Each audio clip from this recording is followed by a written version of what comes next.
You're listening to Podketeers. Welcome to episode 342 of Podketeers. Happy New Year, everyone! This week we do some good old armchair imagineering for one of our favorite attractions, the Haunted Mansion. We hope that you enjoy some of the ideas that we present, and we'd love to hear what you think about them or even some of your ideas. You can join the conversation over on Facebook, Twitter, or Instagram. Just search for Podketeers, or you can join us on our new Discord server. You'll find a link in the blog post for this episode at podketeers.com/342. Now, we knew that this episode was going to be longer than normal. We just didn't expect it to go almost 3 hours. So we decided to split this episode into 2 parts. Part 2 will be available soon, so keep an eye out on our social networks for notification when part 2 of this episode drops. Before we begin, we'd like to send a special thank you to the FGP Squad, aka our podcast Fairy Godparents, because it's their monthly support via Patreon that help make these episodes of Podketeers possible. Being a part of the FGP Squad family gets you some additional perks like access to our monthly happy hour calls, additional discounts on gear, additional content. So if you would like more information on how you can become part of the FGP Squad family, head over to podketeers.com/FGP. And of course, as always, a very, very special thank you to the FGP Squad for their continued support. So let's get this episode started. Again, Happy New Year to everybody. We hope that 2021 turns out to be a much better year for all of us. So here is part 1 of our Armchair Imagineering episode of The Haunted Mansion. This is episode 342 of Podketeers.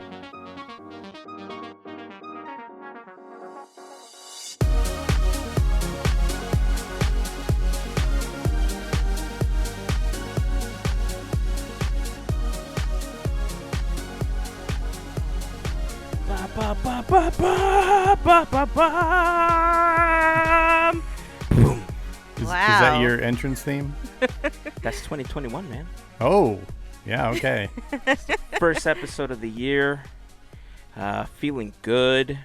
Mm-hmm. I'm, from one day to the next, I know things aren't going to change, but, we talked about in the last episode, we're optimistic. It's a year of advancement. It's a year of change. It's a year of doing things to make yourself a better person. Yeah. And I'm optimistic that 2021 is going to be a great year. And, I mean, what more can I say? Happy New Year. I guess, yeah. Happy New Year. I guess I should start there, right? Hopefully all of you had a wonderful New Year's Eve, New Year's morning, celebrating in isolation. I know. Hopefully in isolation. Yeah, hopefully in isolation, exactly.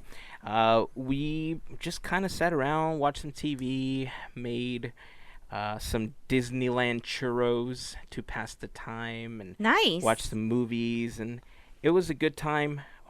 We try to do the countdown early for the kids. We did East Coast countdown for them, but they stayed up until midnight anyway. Oh boy. So they celebrated twice. Nice. And I think they were okay with that. Yeah. What about you guys? What did you do for New Year's? Nothing, just listen to music and just relax, pretty much. Right That's on. it. Made phone calls. That's it. Yeah, we didn't do a whole lot either. We've been binge watching a show we discovered a couple weeks ago, and I had helped a friend move all day, and so I didn't even make it to midnight. I think I fell asleep watching TV at like 11, and then we just went to bed. So nice. It was pretty low key for us. You know what? Whatever works. Yeah. Yeah, this time around we were starting to binge watch The Chilling Adventures of Sabrina on Netflix.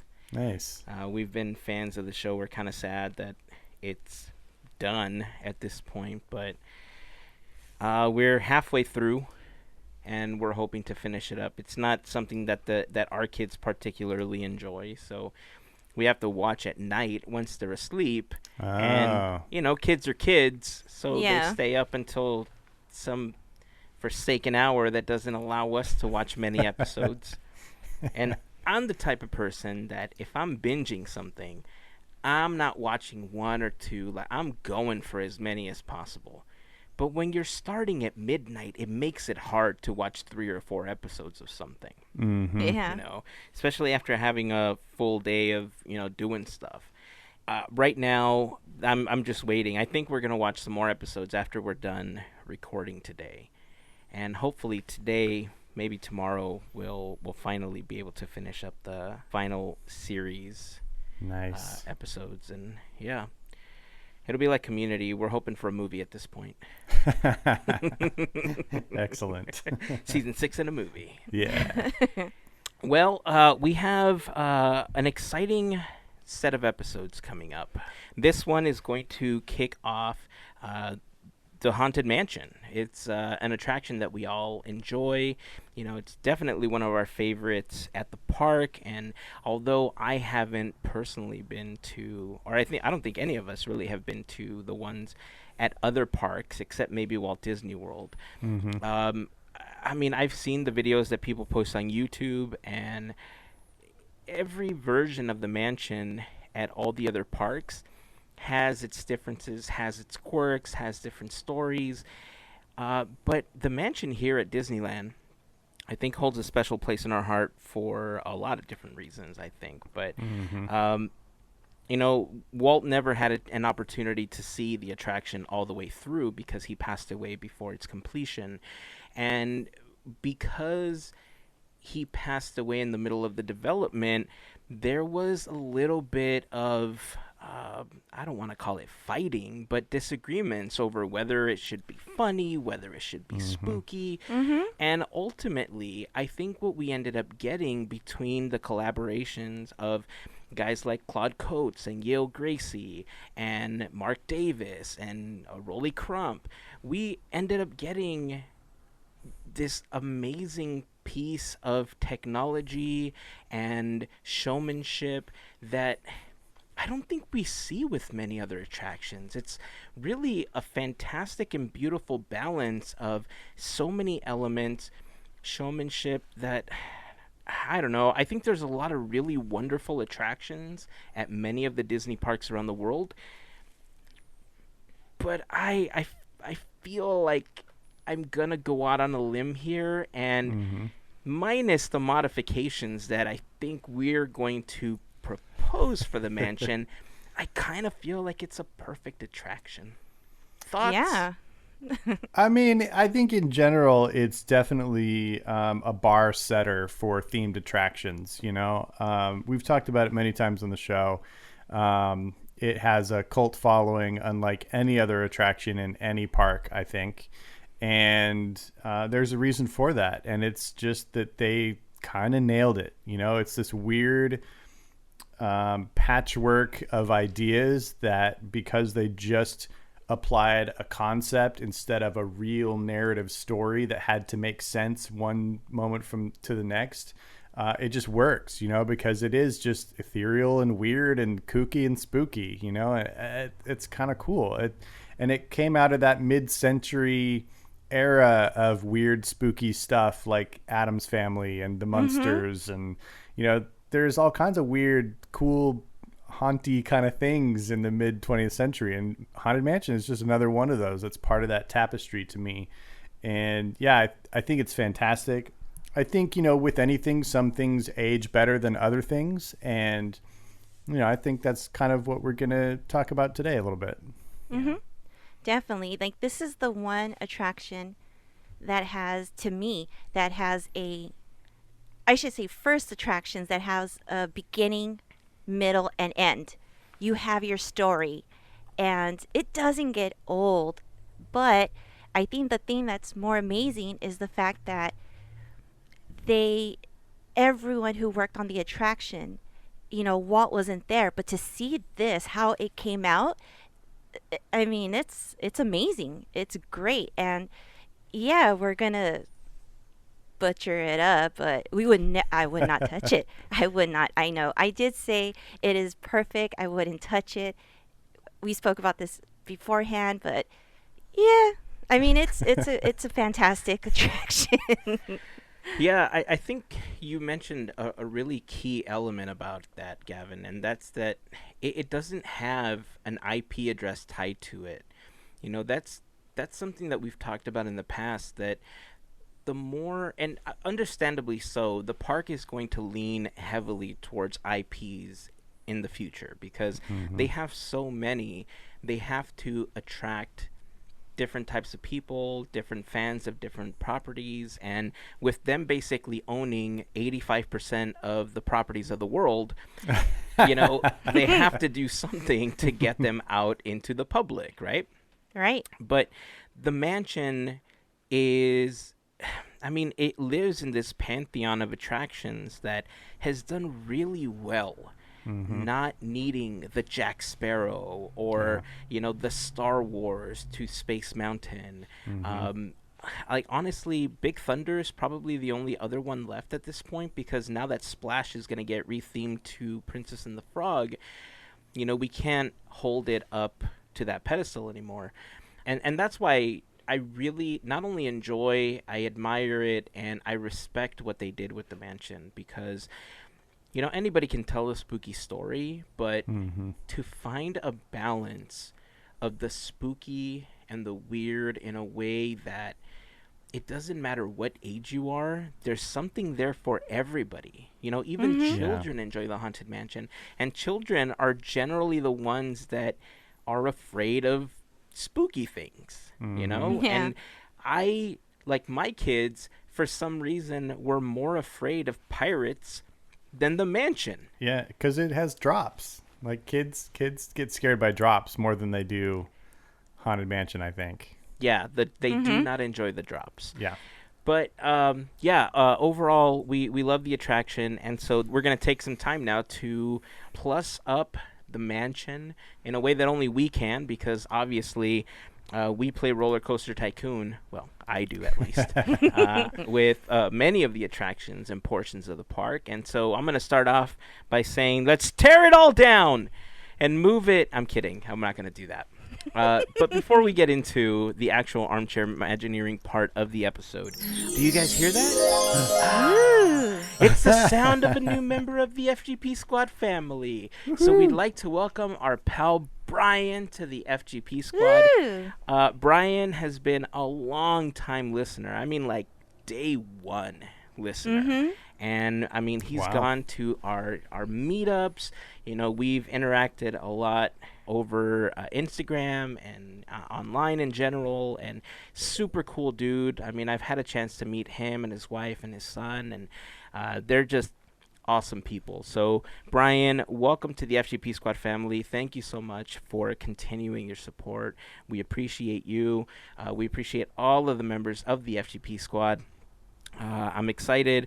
We're going to do FGP Happy Hour call very soon. So make sure that you all check Patreon for that. The last one that we did was super fun, and I'm looking forward to the next one. Ooh, more game time. Especially considering that those get a little more adult than the podcast does. Yeah. We'll call it that for now. So. Yeah.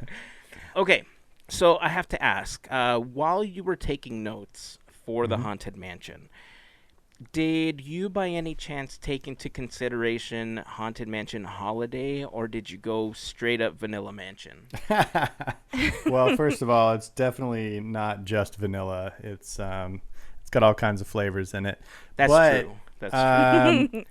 For one, am a strong believer that The Nightmare Before Christmas deserves and begs for its own attraction, its own standalone permanent attraction. We need Halloween Town and the Nightmare Before Christmas attraction in the park. I'm going to argue that till my dying day. I don't think it's right that for a full third of the year, the mansion, which has this incredible cult following, is not the mansion, but it's the holiday version of the mansion. I just think that's weird. I think we've had the holiday overlay for long enough. It's been 20 years, something like that. And I don't know. I feel like it's run its course. It's cool. I like it, but I don't go on the holiday one more than a couple times in that season. But the regular version of the mansion I go on time after time after time. So for me, I'm Imagineering this as if that doesn't exist, and I've thrown in a little nod to it so that there's like a little tribute within it that remains, but it's with the idea that Nightmare gets its own attraction. Nice. It's funny that you mentioned that because I got a little tribute of my own. Mel, what about you? Ooh, I have no tribute. But I mean, I didn't include it because this is solely Haunted Mansion, but I have to bring it up at times to explain myself, if that makes sense. Mhm. Okay. Because there's going to be some things that I do want to change. It doesn't have to do with Haunted Mansion Holiday, but again, I have to bring it up. But it has nothing to do with it. Does that make sense? No, yeah, that makes sense. That Cool. makes sense a lot. Okay, cool. I did have a couple of ideas, including a nod to Mansion Holiday. I kind of felt like you guys felt that if we're Armchair Imagineering the mansion on its own, that's its own beast, right? Like Nightmare, the overlay is just fantastic, but yeah, that deserves its own thing, later on. So, cool. I will say though that when I was planning this, oh, actually, I have another question for you both. When you Okay. were planning this, were you planning this pre-COVID, post-COVID, or post-COVID? I'm Like, did that make sense? Imagineering this in the magical world where COVID doesn't exist. Okay, cool. Mel, what about you? I didn't think of COVID, but COVID made me really go crazy because I really miss it. But there's none of that. Yeah, no, Okay. it doesn't exist. I'm not going to lie. I kind of drove myself crazy for about a day contemplating whether or not I should plan for like pre, post, Nah. or post COVID. Because Nah. the reason I'm qualifying to post COVID is because, like, right now, there's a vaccine, right? But even if people start to get vaccinated, it isn't going to be for about another year or so when people are finally able to kind of return to what we called normal in the parks before, right? Where we were like elbow to elbow trying to get down Main Street at Disneyland. And then post-COVID is 3, 4, 5 years from now, granted that there isn't some crazy other thing that happens where, everyone's been vaccinated, we have it under control, and we can visit the parks just like we did, prior to the pandemic. So that's kind of my qualifiers. And I kind of, because of how optimistic I was trying to see the world in 2021, I did my best to design and change post-COVID. Because that's the world I want to live in again. Right. Yeah. But I mean, it didn't stop me from wondering. I think we mentioned it in the last episode, Mel, that, we were wondering how things would change in the mansion post-COVID.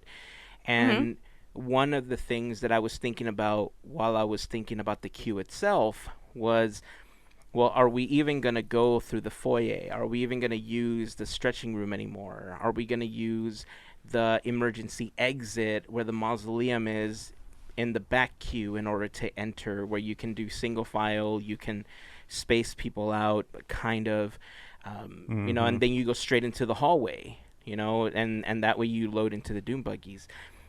I mean, I didn't want to think about all of that because it was kind of bumming me out as I was like rerouting everything.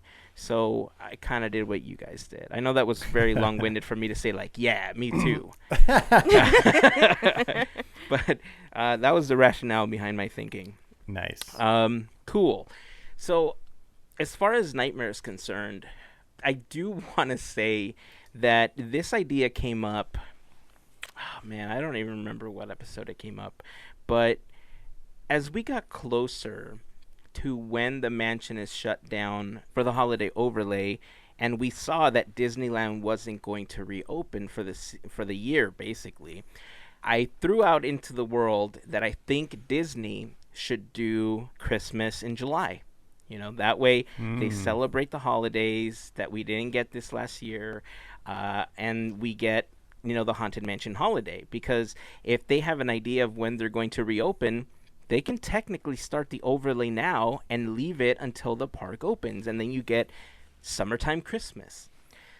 Alternatively, there are a lot of people that cannot make it into the park to see the mansion overlay in the winter for whatever reason. Maybe they're blocked out, maybe it's just not a great time to travel for them. What if for 1 year only, post-COVID year, whatever, you just overlay the whole year and you give it that one time, because it's hard to take down and put up, right? It's 3 months basically that it's going to be shut down. And if they're going to do it for the summer, it doesn't make sense for them to take it down again in the fall and then re-put it back up. It'd be closed. It'd be open like 3 weeks. So what if they just do it, and for 6 months we just get Haunted Mansion Holiday and we celebrate Christmas 2021 at Disneyland? That's an interesting idea. I'm not a fan of that, because I think if I'm going back to the park after so long, I prefer the original. But it is an interesting idea to try and do a Christmas in the summer. Are you thinking about Christmas throughout the parks, or just like at the mansion, just do that overlay? I'm thinking the park, man. Well, that could be interesting. Yeah, I just think we should do Christmas in July or summertime Christmas. Yeah, I mean, conversely, I feel like the holiday version of It's a Small World is actually superior to the original version. So I would be fine with leaving that one up on a more permanent basis. I just have my particular issues with the Haunted Mansion one, partly because I don't like losing a main attraction, because I feel like you're losing a main attraction and giving it to this other idea, right? But also, I just feel like Nightmare has such a huge fan base, it needs its own attraction. Like, it is the biggest thing out there in the Disney canon that doesn't have its own standalone attraction. Like, I don't think there's anything bigger that doesn't. Well, maybe like Lion King or something like that, but I like, it just needs its own thing. So I don't know. I see what you're saying though. It'll give people a chance to do that, but like, what do you do with Halloween? Do you just leave it Christmas for the rest of the year? You just skip over Halloween again? You make Spooky Christmas, dude. Spooky Christmas. You can make Spooky Christmas in the middle of summer, and then you go unspooky Christmas for fall and winter. Okay. You're layering concepts here. We're getting into mashup territory. I get you. I understand what you're saying. I'm like 120% with you on Halloween Town here. But given the circumstances, like, what's been normal in 2020, right? Nothing. So I January. Yeah, exactly.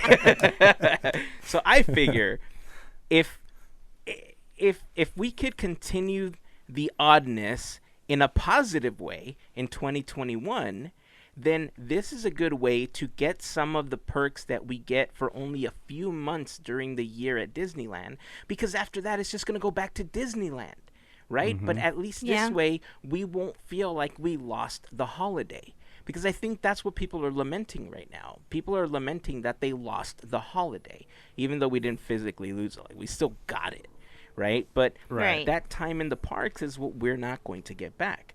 So why not create a scenario where you can do it? It gives Disney an awesome marketing opportunity. You're welcome again, Disney. And then they can even merch the hell out of it. Yeah, I mean, I get it, and it makes a lot of sense. I guess I'm the purist who, like, I feel like I'm missing out more on just regular Disneyland than special edition Disneyland. You know what I mean? Like, yeah, I get it. That's what I'm missing out on. Like, those other things are like kind of like little distraction periods, but I long for real, regular, everyday Disneyland more than I long for those holiday versions of Disneyland. I get you. You know? It's to me, it would be strange to have a big, long drought and then not get to go back to original Disneyland or whatever you want to call it. You know what I mean? Fair enough. Yeah. Yeah. I think if we weren't gosh, I'm torn. I'm really torn because yes, I do love both kinds. And I would love Nightmare, but I think if you would have asked me this and there was no COVID, I would have been fine with Christmas in July with the extension, but it's been over a year and I'm really really missing Mansion as a whole. So Mm-hmm. a part of me is like, "Oh, I really want Mansion back, how it is." I mean, I should have just said, "Man, I am grateful that I did get to see Haunted Mansion Holiday this year." I did. So, I think that's what it is. It's just the timing of asking. But then you Mm-hmm. said spooky, and I was like, "Oh man." So I'm like, I don't know what to choose. I mean, yeah, they're all great options. I Yeah. just have a preference. That's all. And I completely understand how you both feel. Mm-hmm. I'm inclined to agree with you, but the marketing side within me is like, man, imagine if 2021 was the year Jack took over Disneyland. Because Oh we saw gosh. this almost happen with the Muppets, right? The Muppets Yeah. had an opportunity to take over Disneyland, and there was this whole marketing campaign. And it flopped because they didn't do a really great job of marketing it. And then, I mean, maybe it didn't fully flop, but it didn't do as well as I think it could have done ultimately. Now, if they decided, hey, look, we're only going to be open 6 months in 2021. If we started off by integrating the spooky towards, the summer, and then it could be the year that Jack Skellington took over Disneyland, and then there's Mm-hmm. spooky elements early in the summer, and then little by little it starts trickling in the Christmas stuff, and then boom, you get Haunted Mansion Holiday as part of it for 6 months. See, okay, what about this? I like where you're going. How about let's add this dimension to it? Okay, we already know that Oogie has taken over DCA for Halloween time. I know So where you're going. why I know not where you're we going. just start off each park like DCA, Halloween the rest of the year. Disneyland, Christmas the rest of the year. Jack owns Christmas, Oogie owns Halloween. Okay. You see what I'm That's saying? exactly what I was going. And then you That's can Okay. still exactly- have the Oogie Boogie Bash happen. And you can still have all the Christmassy parade and everything in Disneyland during that whole time. So you just do Christmas in one and Halloween in the other. And it's Wait. Nightmare Takeover. Wait. Let's one up this. Oh my gosh. Okay. One up this. You hear Oogie on one side, you hear Jack on the other In the on Main Esplanade? Street. Huh? In the Esplanade or in Main Street? Main Street. Oh, okay. So that way you could hear him there, and it kind of gives you that takeover because you hear it on DCA Buena Vista Street, and that is, I love it. Mhm. So imagine you could hear Oogie on one side and Jack on the other. Yeah. Okay. What if, when you ask the Esplanade, Gavin, what if we bleed their voices into the Esplanade and they're shouting at each other from across the Esplanade, park to park? Yeah. Oh, yeah. You have dueling love parks, that. basically. Yes. Yeah. I like it. This is great. I mean, look, here's the way that I see it. Ultimately, 2020 was a lost Disney year, right? And if you think about it, when people were expecting to go back to the park, it was Disneyland's birthday. That was already halfway through the year. Unfortunately, that didn't happen. And one thing that we look forward to the second half of the year is obviously Christmas and Halloween. So if we're only going to be, let's say the park does open this summer, and it's only going to be open for 6-7 months or whatever the case is, then give us back that lost time from last year. It'll be like a continuation of the last time we were in the park, and it'll just feel like we never left. That's my way of thinking about this. But if you want to do dueling parks where one is Halloween and one is Christmas, I could get on board with that. Heck yeah. I think that could be really cool. You could do extra Oogie Boogie Bashes. They would sell a ton of tickets for that. You could have Monsters After Dark or whatever the Guardians overlay is, like for 6 months. That would be awesome because that's not like a full-time overlay, right? It's just when the Right. sun goes down, the ride kind of flips. And that's awesome. You still have both attractions or both versions of the attraction. I think this could be really sweet. Plus, seeing the Halloween parade that they do at Disneyland in DCA with the Headless Horseman in front of Carthay Circle with the Headless Horseman statue and everything there. Dude. Yeah. Dude. Oh, yeah. And I actually like what they do for... they don't do a ton of decorating around the whole park during the holidays in DCA, but one of the main areas that they decorate a lot is Cars Land. Yeah. And I actually love what they do for Halloween in Cars Land. Yeah. A little bit better than what they do for the Christmas holiday season. I like what they do there, but what they do for Halloween is awesome. It's really cool. Well, I mean, I know that we're supposed to be Armchair Imagineering the Haunted Mansion, but this conversation is kind of an extension of the Haunted Mansion holiday, which is a part of the Haunted Mansion. So it's okay. We're going to allow this part of it. I know that's not what you came for, but you know what? It's a big part of the mansion. So, cool. Well, let us know what you think. If Disneyland's going to open, let's say 6 or 7 months, optimistically, and if it opens for more, fantastic. You know, that's even better. But let's say, realistically speaking, that in 2021, Disneyland opens in June or July.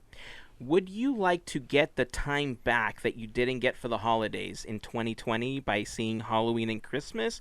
Or do you just want Disneyland the way that it should be and you get no holidays this year so that, you know, you get back to Disneyland the way that, you know, you remember it?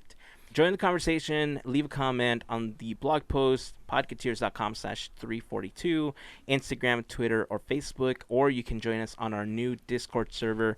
If you're not a part of it, you can find an invite in the blog post for the episode, podketeers.com/342. We'd love to hear your thoughts on this, and you know, we'll share them with the powers that be at Disney, and they probably won't listen to us, but if someone's listening, they'll be like, that's a good idea. Just take it and call it yours. That's never happened to us before, so you know there's that. Okay, it's time to get into the actual mansion. You ready for that? Oh yeah. I'm kind of scared. I'm not gonna lie. I'm kind of scared. It's a silly scary. Yeah, but I mean, still, I mean, it's, you know what I mean. You know what I mean? Yeah. Okay. So one thing that we wanted to do different this episode than previous episodes of Armchair Imagineering is we've taken lands in the parks and we've taken different attractions and pieces, and we've kind of all presented different versions, different ideas. And this episode, we wanted to do something new. We wanted to make it a collaborative effort, ranging from the queue to the opening of the mansion, pretty much following the attraction, each providing ideas, changes, you know, plussing up some of the things that we see. I'm not sure how both of you did this, but I broke mine up by section as far as my ideas are concerned. Yeah, I did the same. Okay, cool. So that's going to make it a lot easier. So I guess the best way for us to start is with the queue. You know, obviously in New Orleans Square, it's very prominent. Off to the distance, we see Splash Mountain, soon to be known as insert name of Tiana attraction here. And over on the left-hand side, you see the New Orleans train station, and you see a nice little fountain, like a little garden and stuff like that. When I think of the queue for the Haunted Mansion, I don't think of the queue of the mansion as entering the gates. I actually think of it as the entire wraparound where the like the fountain and everything else is in front of the churro cart and next to the popcorn cart, right next to French Market. And the only reason I consider that a part of it is because it's overflow. And overflow happens enough at the Haunted Mansion that to me, that's actually part of the queue. Did either of you consider that as part of the queue, or did you just begin passing the gates? I'm passing the gates. I actually considered exactly what you're saying, and I feel like that overflow happens enough that it should be incorporated as a more permanent piece of the queue, like without ropes, you know, that they have to put up Yes. all of a sudden, and you kind of lose some of the magic, because New Orleans Square is gorgeous. We've talked about this ad nauseum on the podcast. New Orleans Square is one of the beautiful places in Disneyland. One of the beautiful places amongst beautiful places. It's New Orleans Square. And so, yeah, it kind of ruins it for me when they put up those white ropes with the little yellow flags on them. And, you know, you're kind of like, okay, we're queuing up here in this little rope maze before we get into the real queue. So, yeah, I definitely have the idea of extending the queue.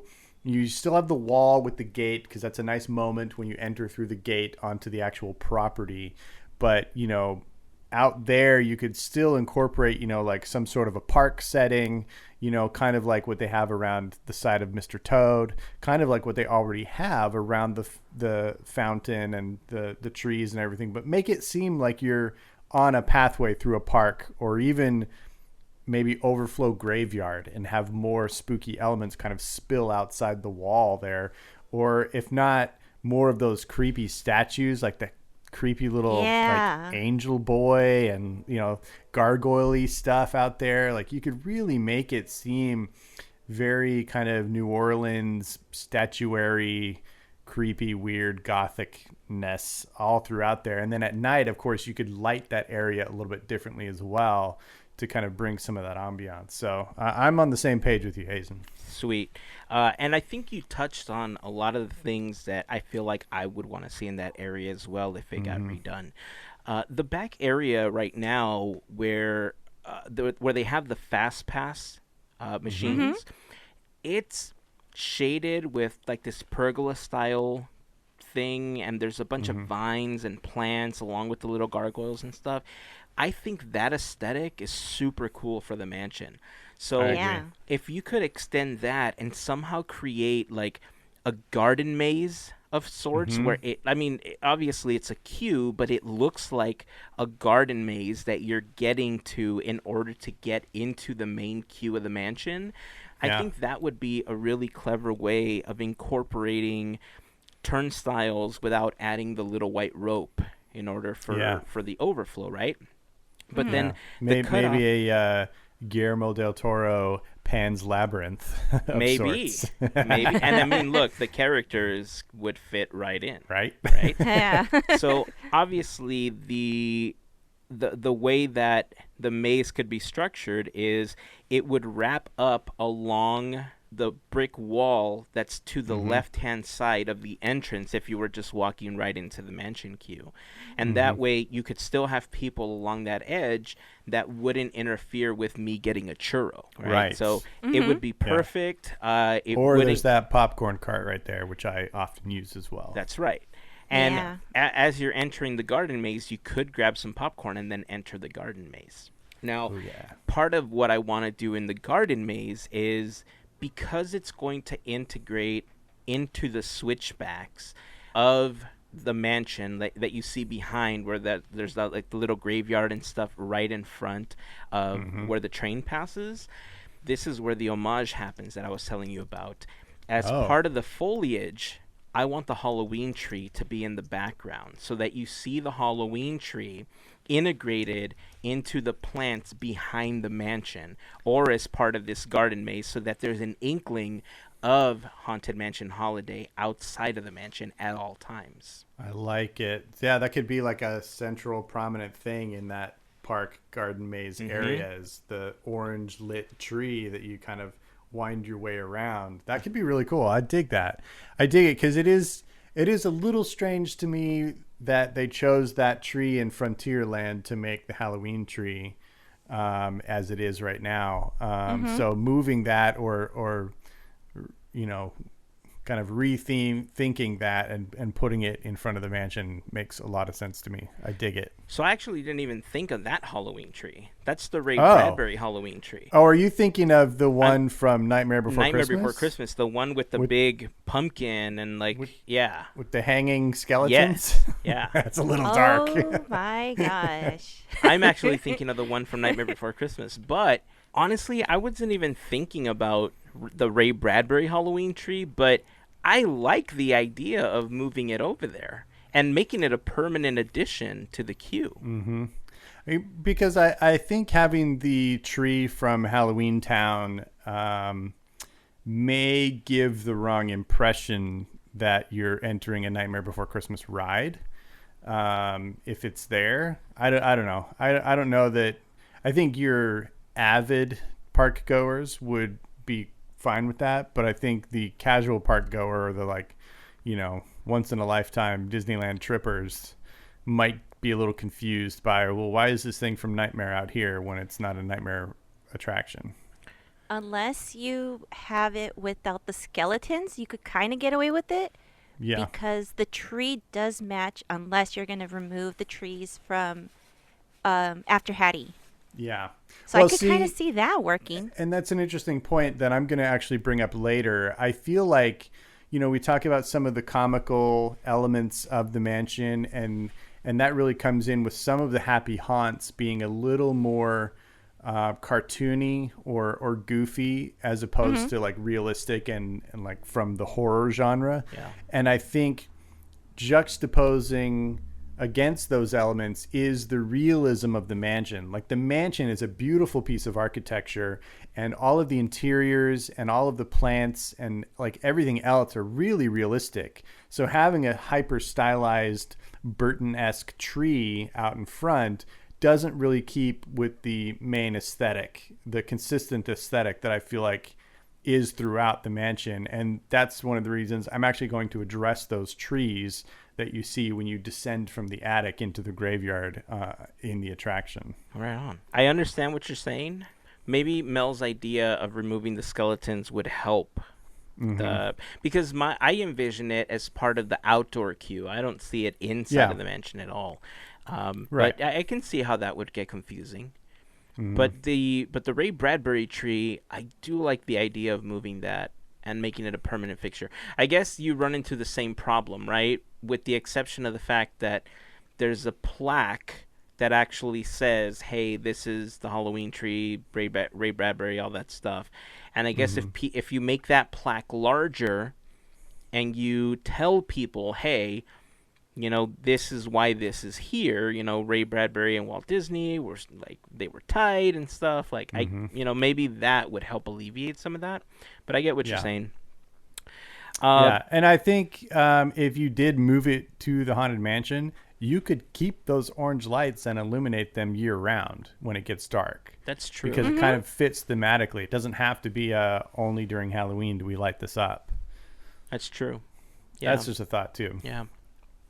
As far as the queue, one of the other things that if we're going to go with this like garden maze sort of ambiance as part of the queue, one thing that I would really like to see is Rolly Crump, was known for his kinetic structures. And obviously we're all familiar with the Tower of the Four Winds and, all the stuff that he did with It's a Small World. But when Rolly was designing the Museum of the Weird, there was a piece of concept art that never made it to anything called the Tower of the Weird. And the only incarnation of the Tower of the Weird that exists in, like, till today was a sculpture made by Kevin and Jody that was part of an art show that was dedicated to the Museum of the Weird at Creature Features in Burbank, maybe like in 2014 or something like that. And they took Rolly's concept art and they created this like 10-foot structure, and it was like the main piece in the back room, and it looks super freaking cool. I remember I took photos of it and I put it up on my personal website. I'll try to get the photo and I'll add it to the blog post for the episode if you haven't seen it. But it was a fantastic piece, and to this day I still remember it. And because it had so many moving elements and it resembled like a weather vane, I know the mansion has its own weather vane, but as part of like a garden sculpture, I think it would make a really prominent piece as part of that back maze part of the queue. Oh, I dig that idea. Because, that's very common, especially in big mansion estates, to have large, garden sculptures and things like that. So I think that's perfect. I love it. Does either of you have any other queue ideas before I go on with one more? Yeah, so I've got some other ideas that are once you get inside the wall and you wrap around the front of the mansion, you see like the little pet cemetery there, and then when you kind of round the corner into the switchbacks area, you see the crypts on the wall, and then behind the fence, you kind of look up the berm to more of like a graveyard area. I would love there to be more dynamism in all of these things, you know? Like I feel like you could have, you know, some of the gravestones like rumble every once in a while, maybe have an area of ground like bulge up in front of one of them, you know, every once in a while, not like constantly, but you know, just like it might catch your eye like, oh my gosh, the gravestone's moving over there. I think at night they could incorporate a lot of really cool lighting, and you know, we've seen projection technology really add a lot of movement and liveliness to a lot of other attractions. And I think what they could do get really clever with the mansion is casting shadows, like animated Yes. shadows. And it would be cool at night to see, you know, maybe like shadows cast of figures like walking through those trees up on the berm or something, you know, just little subtle things that just happen every few minutes that, you know, it's not constant. So you're not sitting there watching a show, but it, you know, something will happen wherever you're looking, something is going to be happening here and there. And I think it would be really cool to have just kind of like what they do in Pirates when you exit the grotto and you're going out into that first main scene where the ship is battling with the fort, and they just have that constant roll of fog coming across the water. Yeah. I think if they just had fog pouring over the berm right there, I just think it would add so much dynamism and like etherealness to that area, and it would look good at night or during the day. I think just to have a little fog rolling down that hill, I think that could be really cool. That'd be cool. So yeah, just adding some of that, and I think actually we could have something that's like a real weenie, as Walt would call it, you know, something that really is like, ooh, that's cool, some big cool effect that could happen.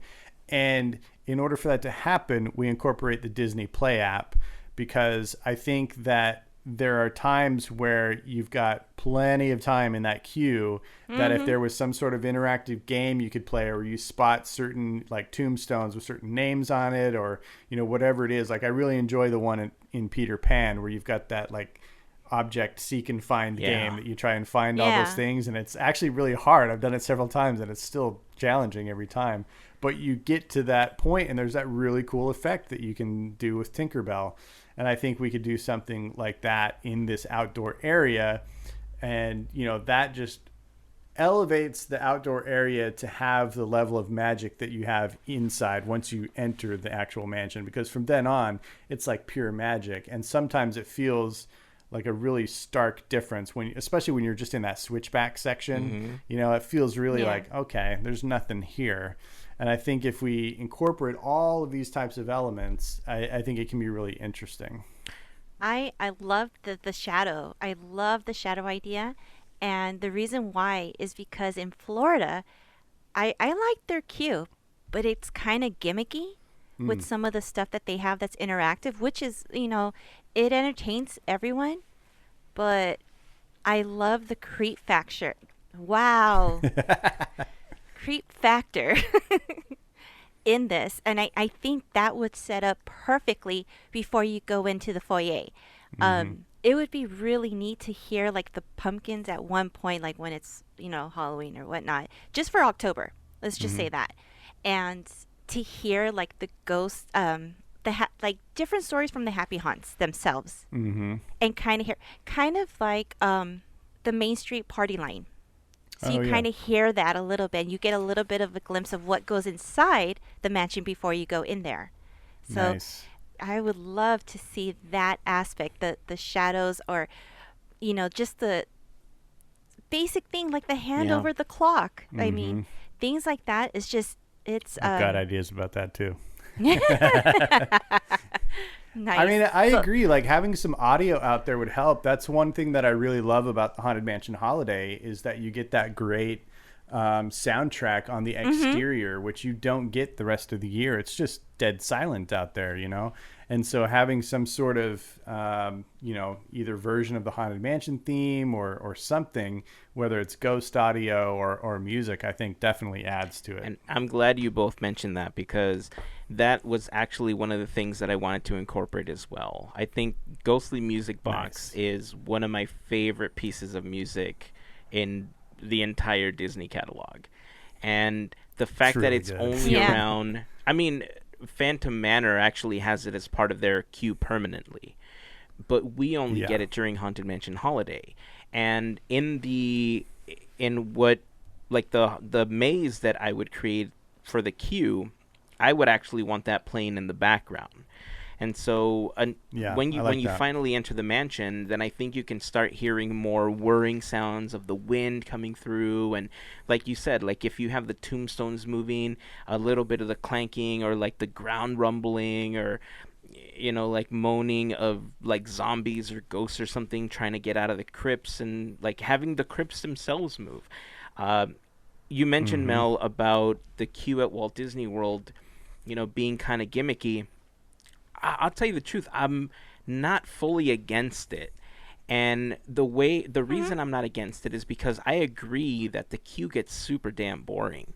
And if we have this like enclosed garden, what's to stop them from making the gargoyles communicate with people, right? Or you have like a statue, kind of like the Leota thing over there, where, instead of just like looking around or something, it's like a Crush interactive thing where it's giving people's fortunes, or it's reading people's tarot cards or something as they're walking by, and it's reacting to people in real time, where it's like, hey, you in the red shirt, how's that churro? Did you have some popcorn as well? You know what I mean? Like, it would make the queue pass a lot faster if it had some interactive element.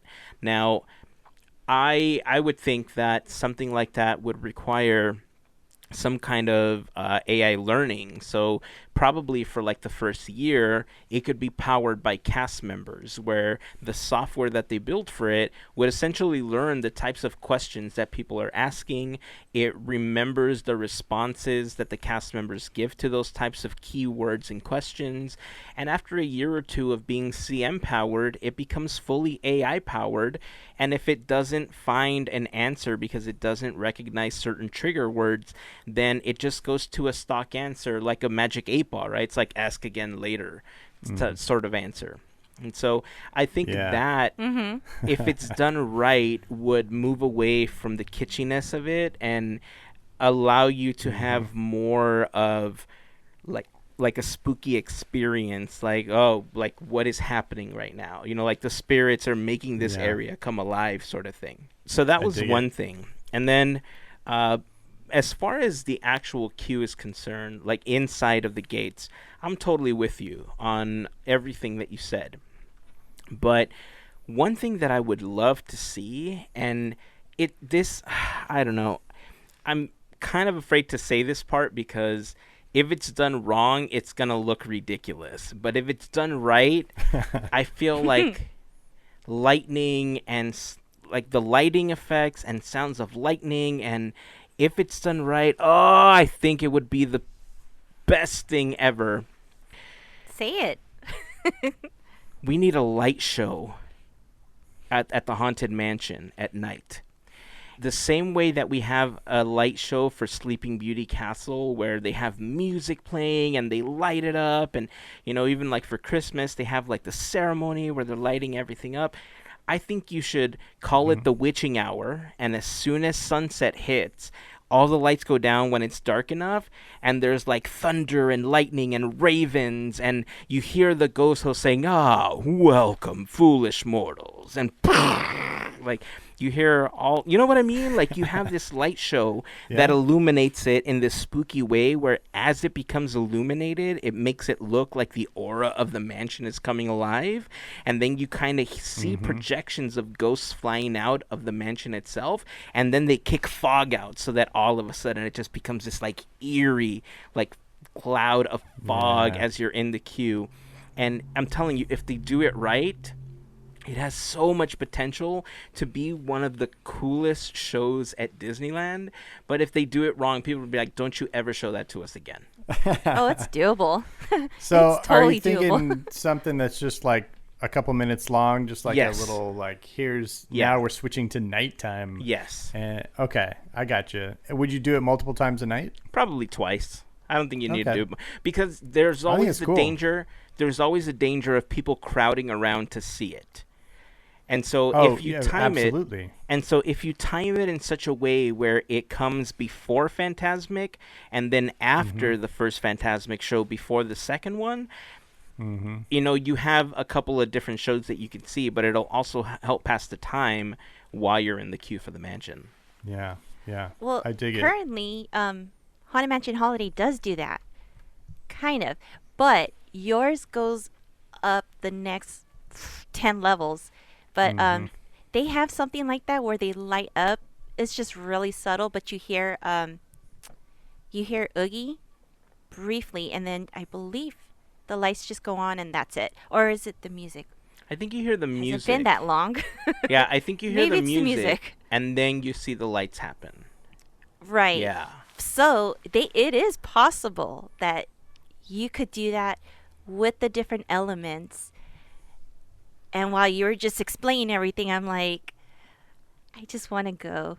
Yeah. Because it sounds so good. I'm sold. Yeah, I definitely I agree with this idea, and I actually the last kind of exterior thing I was thinking of is having some light and maybe shadows or something coming out of the windows of the mansion, which we don't see. You know, it does kind of look a little dead, pardon the pun, most of the time. You know, during the holiday they have those cool candle lights out there, which are really sweet. I love those. Yeah. But, you know, we don't really see, it doesn't look like anything's happening inside most of the time. And I think it'd be cool to have some element of, you know, like you can see shadows of ghosts partying or whatever it is that you want to do in there. You know, probably a little bit better than, you know, like Home Alone with the little cardboard cutouts going back and forth. That's but, awesome. you know, something with some animation to it. You know what? I actually love that idea. I think that in the back, because of how you're entering the mansion, I'm like seeing this in my head now. In the back, you know where the mailbox is at the mansion? Yes. Okay. Yeah. So in the back, if you just faint, just the slightest sound, you heard the music from the ballroom. It just made it sound like, oh, that's off in the distance. It's somewhere inside the mansion, but I can't hear it clear enough to know that it's happening right now. You know what I mean? Like, it's just a Yeah. faint thing that you hear outside. That would be awesome. And then on the second floor, from the front, right above where they have the clock, or up at the top where this, I guess where technically the top of the stretching room would be. If you saw a man peek out every so often before you get out his way, Nice. kind of like they have the evil queen peeking out of the curtains in Fantasyland, you have Master Gracie, or, you know, the ghost host essentially, peeking out of the window from the top, and then you get out his way once you're actually inside. Yeah, I like that. Dude, great That's idea. awesome. I love that. Good call on that one. Okay. That's actually pretty much all I had for the outside. You mentioned the Yep, pet me too. cemetery. And in case you don't know, over on the left-hand side of the mansion, which is behind the entrance to the foyer, there's a small little area that's now only really accessible for cast members. Before, you used to be able to go back there. But there's a small pet cemetery with, I don't know, like 10 or 12 little pet graves. We talked about this a long time ago. I don't remember if I found the photo and posted it, but I will post it in the blog post for this episode. If I can't find my photo, I'm sure that I can find one somewhere on the internet. And then you can check out the blog post, podketeers.com/342. It's really small, but it's one of those little Easter eggs in the mansion that I think is just super cool to kind of know about it. Okay, so we've now entered the mansion. Dun dun dun. In the foyer, any changes to the foyer itself? I personally don't have any changes to either the foyer or the stretching rooms. I think they are amongst the most perfectly designed places in the Disney park.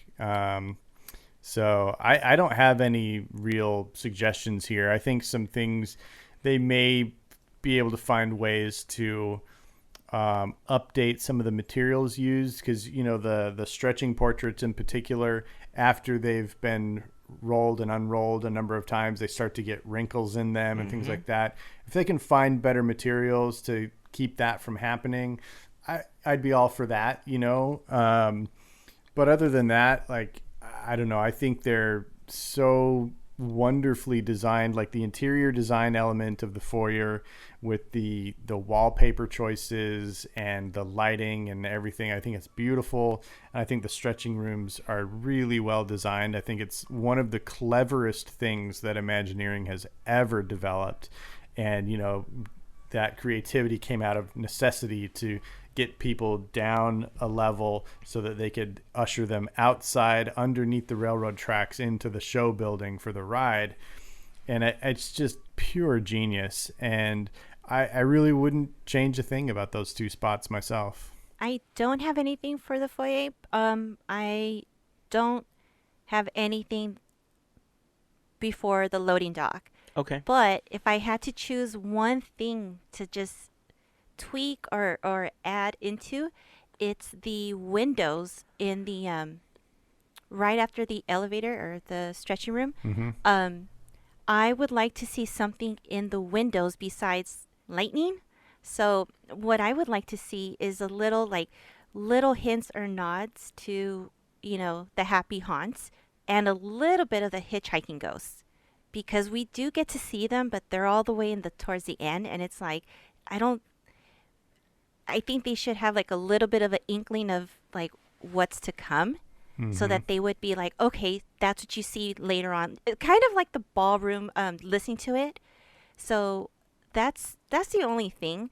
The reason I'm saying is because I thought about Haunted Mansion Holiday, where this is just a cutout, and I'm like, it could be so much more. Yeah. So much more. Agreed. But everything else, I love the perspectives, how everything is just, it's beautiful. And that's, yeah, I mean, I really don't have much to, like, I'm happy, I'm content with all that, except for the windows. Yeah, I like that idea. I like the idea, especially of having the hitchhiking ghosts kind of make a cameo before you see them at the end of the mansion. It does add a little bit more. So I have a couple of ideas for that hallway as well. So that light show I talked about, like all those 10 minutes ago on the podcast? I don't know if you remember, it's so long. But to go along with it, I want to see like this perspective fireplace where it looks like this really big deep fireplace in between the two doors of the elevators, and above that a portrait of Master Gracie, or the ghost host rather. And it kind of begins to welcome people in and start queuing them up like, hey, you're about to enter my mansion and stuff like that. And so you hear a continuation of the show that was outside, but on its own, it will supplement the script that already exists for the mansion. So it's not a huge difference, but I think it just adds a tiny bit to that room. There's not a lot of space there, so if from all of these ideas, Imagineering told me, all right, look, you got to lose one thing from all this. This is gold, but you got to lose one thing. This would probably be it. Like, it's not a make or break for me, but I just think it would add a little bit extra to that room, because I love the wallpaper, I love the chandelier, but to have that fireplace, I think really kicks it up a notch and makes it really look like this like swanky, like, rich person mansion, and like this is, you know what I mean? Absolutely. Have either of you been able to tour the Dream Suite? No. Yes. Okay. So in the living room area of the Dream Suite, they have a fireplace, and it has a digital fire in it. And there are little animated Easter eggs in that fire. And so it would be cool to bring that technology to this fireplace that you're talking of and have little pops of hints and Easter eggs in that fire. So like in the one in the Dream Suite, like a couple of embers will come out and they'll turn into fireworks, like as this fire's burning. And it's just really cool. It looks awesome. So yeah, I love this idea. We could have a lot of fun with having a fireplace. I think you would probably have considerably more room to work with if it was on the wall like when you walk in on that wall to the right. Because I feel like there's not very much room between the two elevator doors. There isn't, and that's why I'm saying that if I had to lose it, then it would go. But you're right, we would lose the window that's over on that side. But I'm kind of okay with losing the window if we get this like interactive fireplace to spruce up that room. What about so we already kind of started talking about the portrait corridor, the portrait hallway, right? So when you exit the stretch room and you enter the portrait hallway, you have that one window on the left, and then all the portraits on the right. And the lightning flashes from the window change the portraits on the right. But then after that window, isn't it pretty much just a blank wall, that whole stretch, until you get to the corner where they've got the alcoves with the busts in them? I believe there's another window. There's windows all the way down. Another two windows? Yeah. Is there? It seems like there's just one, and then it's just a blank wall. No, there's windows all the way down. We could remove. Well, let's say there's 3 windows. We could remove the middle window, and we could have your fireplace with the portrait of Gracie there, and then you'd actually have a dark scene. You wouldn't have the daylight coming in the daytime to kind of ruin a possible effect. It's dark. It's controlled. And you can look to the right and see the changing portraits. You can look to the left and see Master Gracie with this creepy fire under him. That might be a good space to do that as well. I kind of like that because you go through the first part. Everyone knows. What do you see at the very end? You see someone up there. So you walk in. And the next thing you see that portrait. You're like, whoa, like that could do a fun little head trip once you realize, oh, that guy he's in that painting. Oh, like they put it like connect the dots type of thing. So I kind of like that. Yeah, I really like that idea. I'm digging because I do have other changes that I would like to make in that hallway and before the loading zone. By the way, I didn't think about space. It just. Oh yeah, neither did I. I didn't care. Okay. Blue sky. I did my best to try to stay within the constraints of the mansion since we weren't fully tearing down or anything like that. Like I really thought this one. I felt this was more of a plussing up than it was, full Armchair Imagineering with new attractions and stuff. So, I think I did my best to stay within the constraints. I think.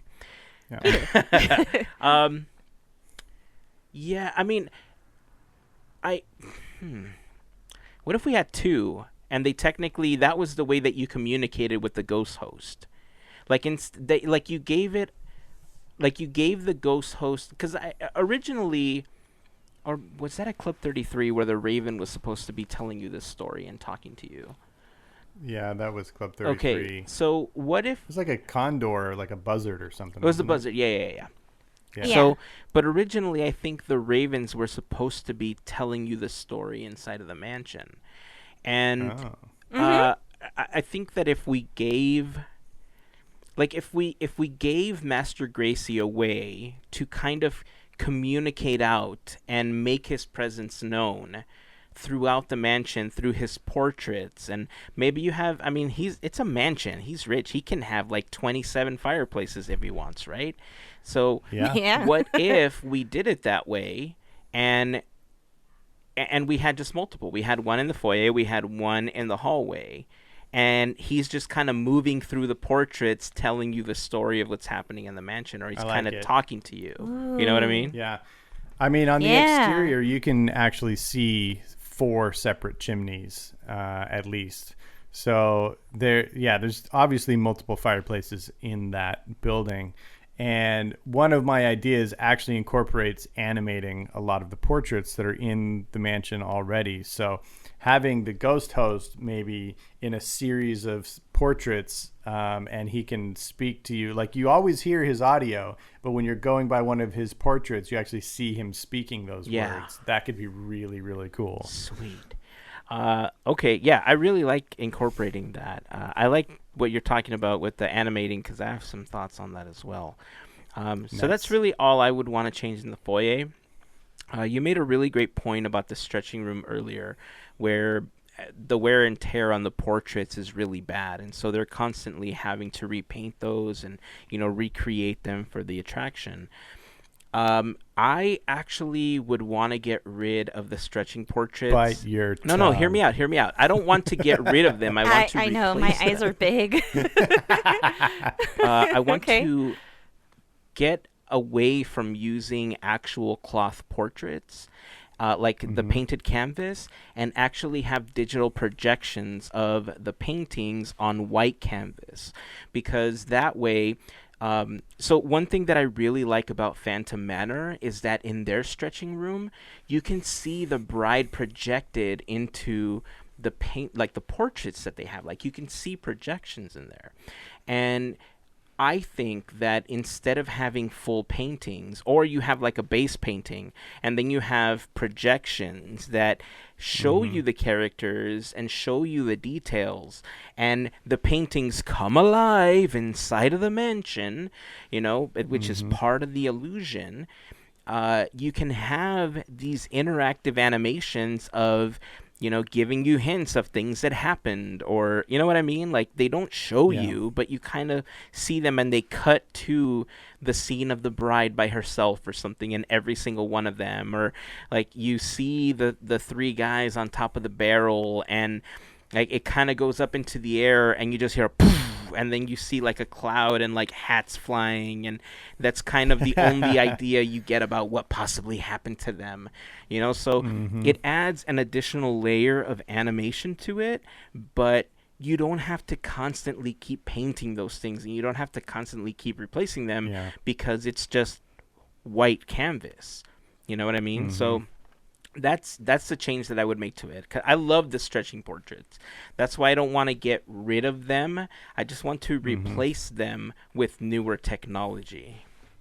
Yeah, I can get on board with that. Materializing the spirits. Yes, exactly.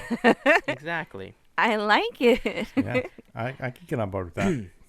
Cool. So we're officially down. We've made it down, and this is where it's a little different, than like Walt Disney World, because Walt Disney World, their haunted mansion wasn't built like ours was. You didn't have the constraint of space, so their stretching room actually goes up to give the illusion of the stretching room. You're not going anywhere in the Walt Disney World version. This one, like Gavin mentioned earlier, it serves the function and the purpose of actually getting you underneath to move you towards the loading area. So we're officially in the main hallway of the haunted mansion, and Mel, great idea with the windows. I love getting the hitchhiking ghosts up in that area, because it gives you some kinetic energy, more than we already have just with the lightning. The portraits themselves, I like them. I think they could be updated a little bit. I think using the same projection technology, we can update. Gavin, is this where you wanted to make some of the first changes to the portraits that you were talking about? Yeah, I think we can probably bring forward that technology a little bit. But, I like the concept as it stands of lightning flashes, and you basically see the ghost version of those paintings. I love that concept.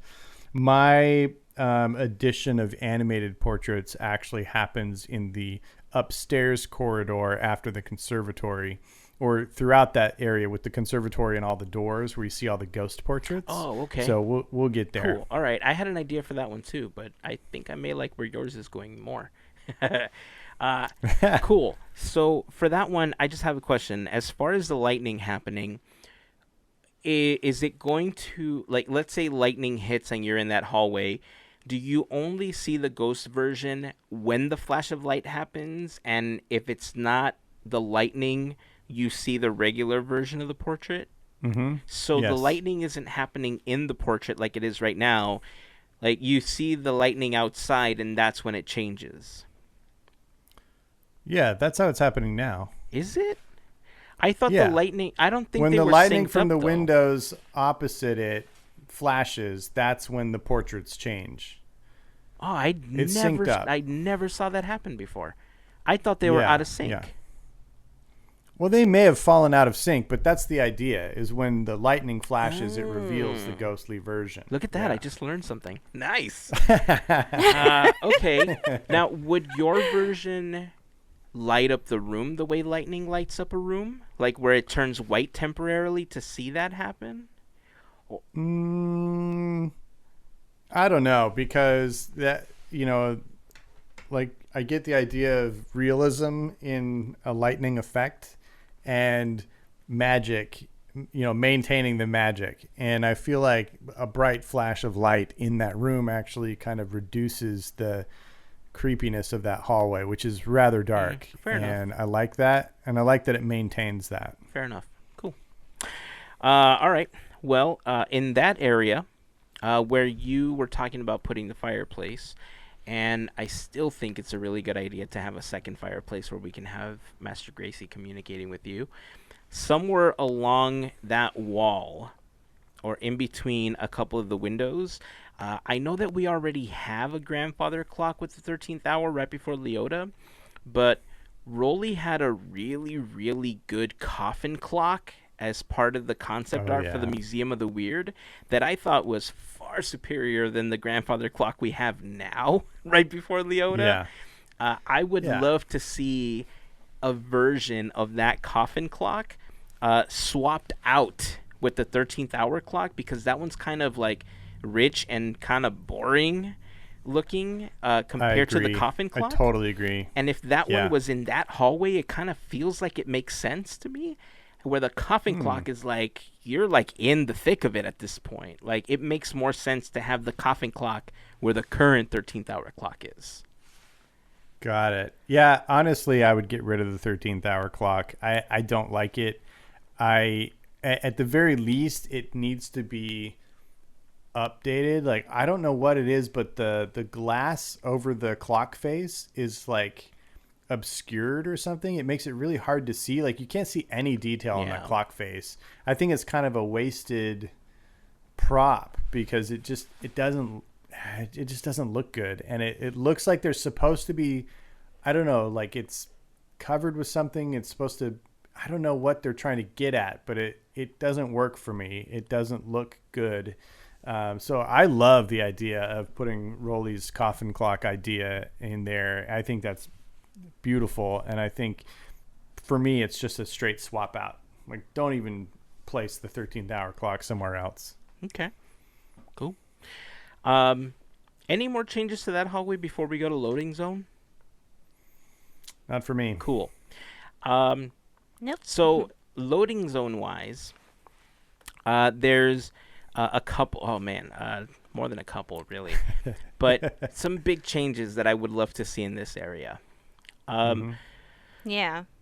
The loading zone is one of the most boring parts of the mansion to me. Like, oh my Agreed. god, it is brutal to be in that area because everything else is so ornate and it's so well designed that it hurts me to see that area. Yeah. And when Haunted Mansion Holiday comes around, it has a little bit of life, no pun intended, but it's still, not mansion-y. Meh. It's just kind of a stack of gifts and the characters are kind of there. Well, and it's weird that it's 2D props. Yeah. Some of them like flip back and forth, and it's not three-dimensional things like the rest of the mansion. Yeah, it is strange. One thing that I would like to see is as you're walking toward the Doom Buggy, as you round the corner, on the left-hand side, I want it to be painted. I want it to look like part of that main hall. Like I want it to look like some bookshelves are there. I want it to look like a little bit of the library scene that we see at the Walt Disney World version of the Haunted Mansion. That way there's a little bit of life. You see some moving books trying to get out. You see like just that way it's not so boring. Like it's brutal to see that area. I can't tell you how much it hurts me. So on that side, we know. I would love to see like the books, some kind of library scene and kind of wraps a little bit. And again, using some kind of forced perspective, you can make it look like, like you're looking into this really huge room. Or maybe you can even use like a version of Pepper's Ghost, to make it look like the ghosts are coming back and forth, or some projections if you don't have the space behind it to add something like this. Because directly behind that, I want to say that it's a cast member area, because coming down the ramp as you're loading the Doom Buggy, there's like a cast member area right behind that. So I don't know how big that room is behind it. But I would assume you might have to lose a little bit of that wall and kind of move some of that structure back in order to kind of add that perspective view of this like library. Yeah. And then on the opposite side of the Doom Buggy, again, lights. Woo! Super boring. We talked about this when I told you that I had watched the Haunted Mansion film, a couple of months back again for Halloween with the kids. And this is actually part of a scene that's at Phantom Manor. I want to see a staircase in that area. Just make it look like there's this giant window in the back, and you see the water, like the rain falling and the lightning matching up with the other part of the hallway, but you kind of see like the ghost host there greeting you, saying, welcome, board one of these Doom Buggies. Or you match the lips to what the ghost host is saying on the Doom Buggies, and he's, you know what I mean? Like, give us something other than the lights that are back there. Like, come on now. Yep, I agree. It bothers me that there's a disconnect between coming in from the queue and then going into the mansion itself. If they could just put some elements, this is what I want to see. I want to see little bits of elements, and this is where the 13-hour clock could come in. Put it as a prop. Put it as a prop, like on the floor, and put a couple of things that we would see in the upcoming rooms. So I would take maybe a trumpet, a table, and just put those little elements, something to represent what you're going to see. Because right now is just, I love the sound, but I can't stand how I could see everything, and it's just, the wall, like once you get on the Doom Buggy. By the way, are we changing anything with Doom Buggies? Because I have an idea. I wasn't sure when to present that. I'd love to hear it. I didn't have any changes, but I'd love to hear it. Okay, so I'll say that after this then. So once you get on the Doom Buggy, the wall that's right there, the first one when it's holiday and you see Scary Teddy? Yeah. All of that should be like, just give us purple wallpaper or something that connects. Yeah, it looks very unfinished right now. Yeah. Definitely. So, Doom Buggy. I know. And I'm sorry. Bob, if you're listening, I'm sorry. I love it. I love the simplicity of the Doom Buggy, but I'm going to say this right now. When you're sitting down, and imagine you're sitting on there, and you want to see something that's in the room behind you, you got to kind of sneak out, move a little bit, lean a little bit, kind of look around and stuff because you're kind of blocked. I know it doesn't exist, but I would love to see technology to where a Doom Buggy could appear solid black, opaque, but at times, once you're going into the different rooms, I would love to see that technology go from solid opaque black to clear. And that way you could see everything around you. And I'll explain why, but I would love to see something to where you're not blocked, because there's so much in the mansion, but you're kind of it's like blind spots in a way. Yes. So I would love to see that, and we're gonna have to use a, let's say, a gyroscope kind of technology, but it's also trackless at the same time, because we're gonna have to move a certain way besides just going forward. And Interesting. it's kind of weird to explain, but it'll make sense later on, I promise. Oh no, But, I'm fully on board with all of this. So more's coming soon. Nice. Like I think that, like she said, she's going to reveal why she wants to make these changes.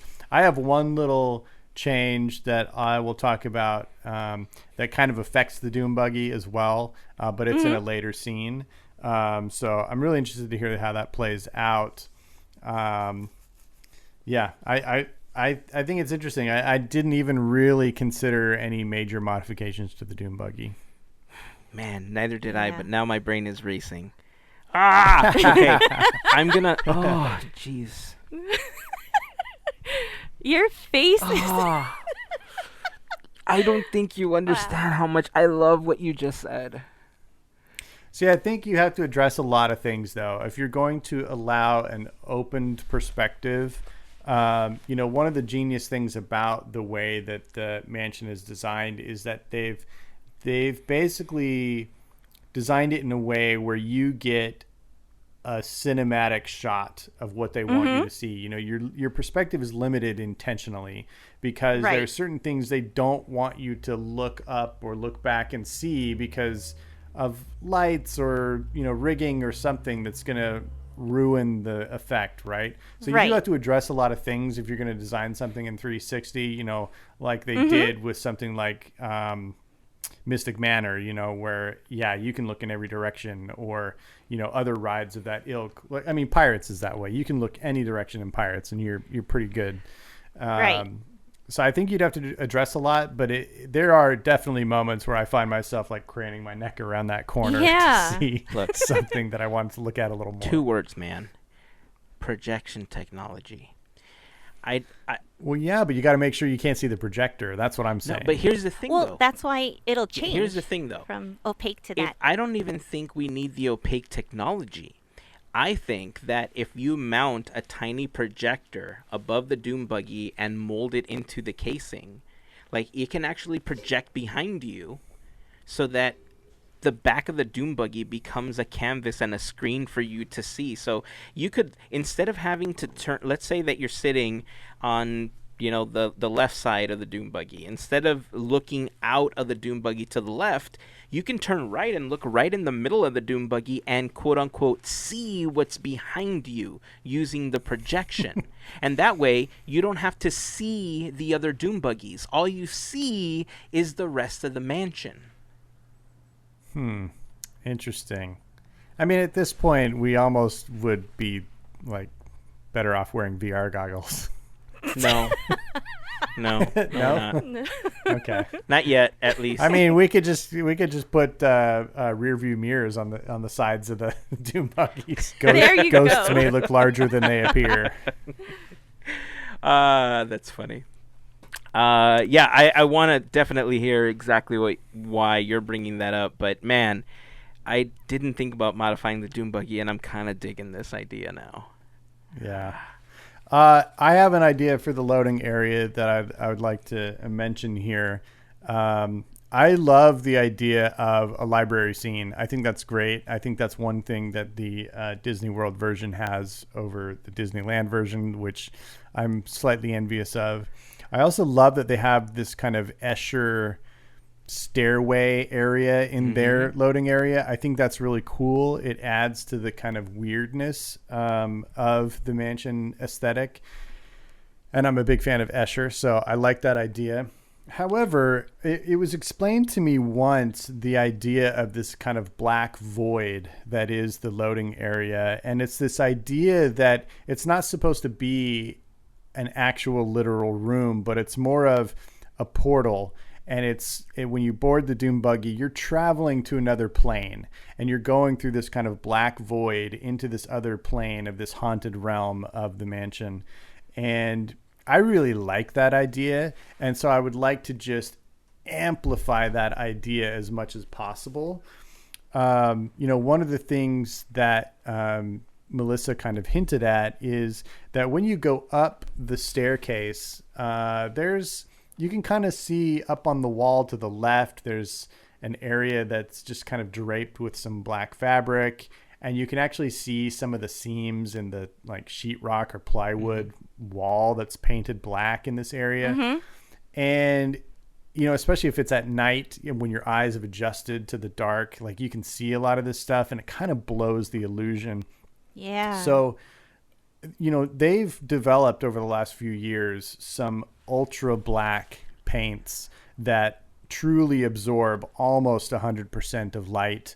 There's this famous Vanta black paint, and then a competitor that came out after that with their black 3.0. These are ultra matte, ultra dark, non-reflective paints that can truly create the appearance of a black hole.